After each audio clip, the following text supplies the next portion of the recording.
I'm Ron Latz, Senator from St. Louis Park. I chair the Senate Judiciary and Public Safety Committee. And I was the chief author of the red flag law and the background check bill, which we did pass.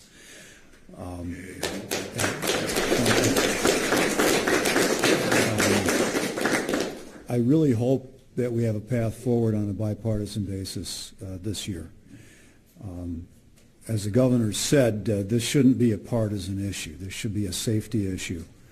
And in my experience, talking with gun owners who come to hearings planning to oppose things that we would do because they've listened to some of their advocacy groups that were giving them incomplete information. And I'd say, well, here's what the bill actually does. And some would call me on my home phone or at the office, and I'd return their calls, and I'd say, here's what it really does. And then they say, well, that kind of makes sense. I can understand that. And so I think legislators will also come to that conclusion. There are certainly some legislators in the Senate, Democrats and Republicans, who have some hesitation on some of these bills. And so we've got our work cut out for us. But there should be at least 34, I would hope, combined bipartisan in the Senate that are ready to pass these things.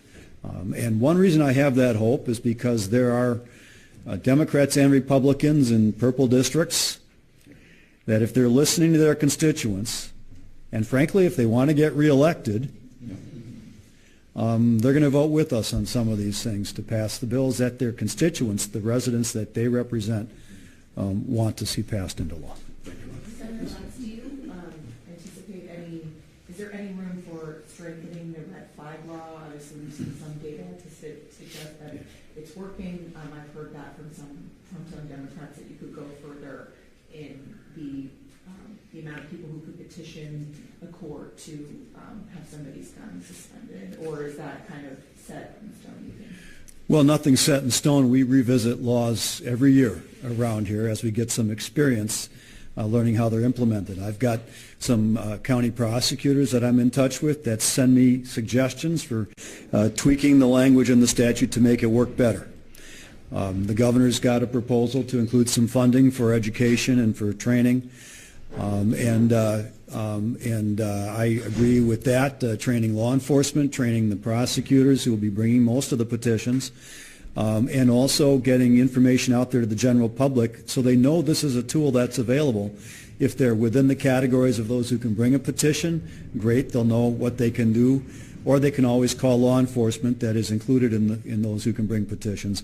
But if they're not aware that this is a tool that they can use to help save the lives of their family or friends or loved ones who are undergoing some kind of a crisis and has a firearm in the home, if they don't know that tool is available, they're not going to take advantage of it and utilize it. So absolutely, we should have some funding for public awareness, some funding for training. We'll do some tweaks in the statute, I would expect. In terms of expanding the groups that could bring a petition, I'd have to think about that one, and I'll tell you why. Because when we passed the law in the first place, part of the deal, as far as I was concerned, one of the compromises that I made was to, at least in my negotiations, was to limit that a little bit so we wouldn't have the worry about people, neighbors using this to get back at neighbors, or friends groups trying to get retribution over this, that, or the other thing by turning people in or bringing a petition. So I'm a little concerned about whether we go back there. I'd like to hear more if there is more support for broadening those tools. But I think even right now, if you've got family members and you've got law enforcement, there are paths forward right now to get into court. And we've seen that. I mean, a number of press outlets have done some deep dives into the data out of the courts.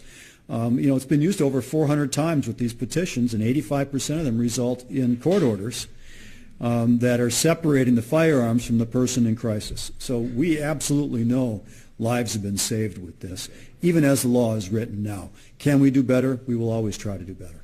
Governor, we're 6